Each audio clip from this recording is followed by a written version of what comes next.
नमस्कार दर्शकवृन्द, स्वागत छ यहाँहरूलाई एसी न्यूज नेपालमा। एसी न्यूज नेपालको टिम आज सतलोक आश्रम धनुषा मिथिला नगरपालिका वडा नम्बर 2 बेलाचापीमा आइपुगेको छ।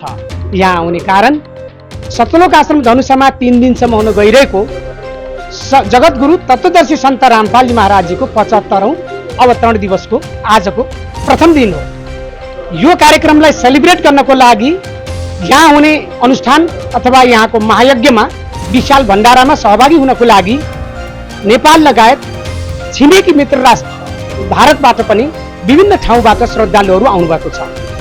धेरै सन्त रामपालजी महाराजजीका अनुयायीहरू र अन्य धर्मपन्थहरूबाट पनि आउनुभएको छ। यहाँहरूले देख्न सक्नुहुन्छ दरिया पन्थका साधुहरू जसले भगवान प्राप्तिको लागि घर परिवार सबै त्यागेर भक्ति मार्गमा समर्पित हुनुभएको थियो। यहाँ किन आउनुभयो, यहाँ आएर के कस्तो उहाँहरूको अनुभूति छ, के प्राप्त गर्नुभयो र वास्तविक भक्ति विधि के हो, उहाँहरूसँग सोधौं। स्वागत गरौं पहिला उहाँलाई। स्वागत है आपको एसी न्यूज में। नमस्कार जी। नमस्कार। और आपका शुभ नाम क्या है? मेरा नाम देवनारायण दास है। और आपका?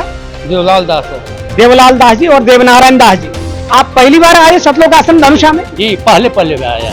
कैसे जानकारी मिली आपको यहाँ कार्यक्रम हो रहा है? कोई गोकुल नाम का एक नेपाल के वासी है जो सुरजहाँ के रहने वाले हैं। आज से 2 साल पहले इन्होंने इनवाइट दिया था कि प्रति साल 6, 7 और 8 सितंबर को यहाँ ऐसा पुण्यतिथि सतलोक आश्रम की तहर लगता है।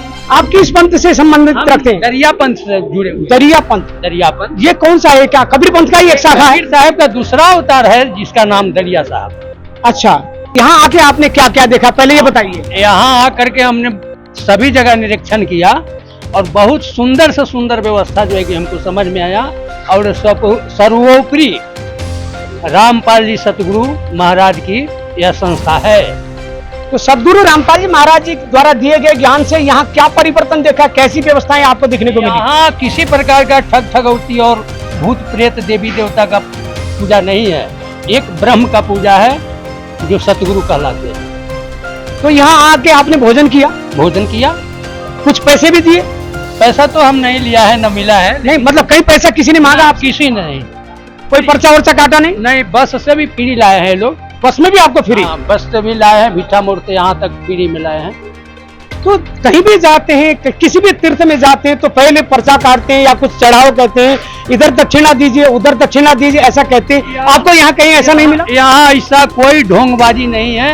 ये व्यवस्था आपका सर्वोपरि उत्तर है।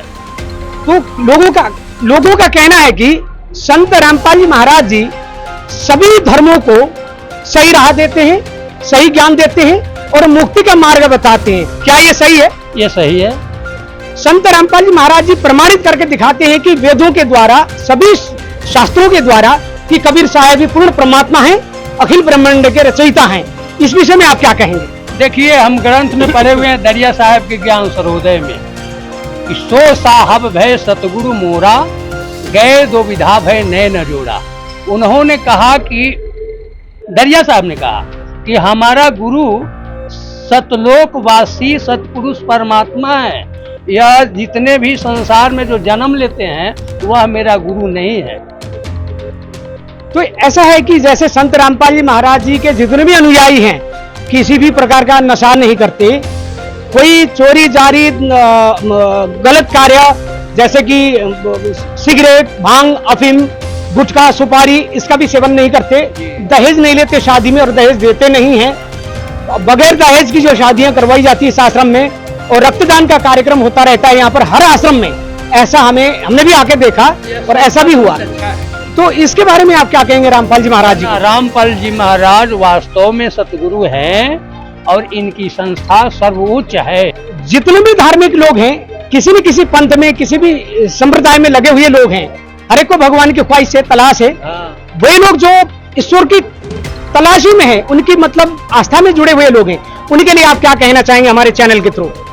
इस चैनल के माध्यम से मैं बोलता हूं कि कोई भी संस्था है तो इससे नीचा है और ये सर्वोच्चा है ना। और सतगुरु रामपाल जी महाराज बिल्कुल ठीक है।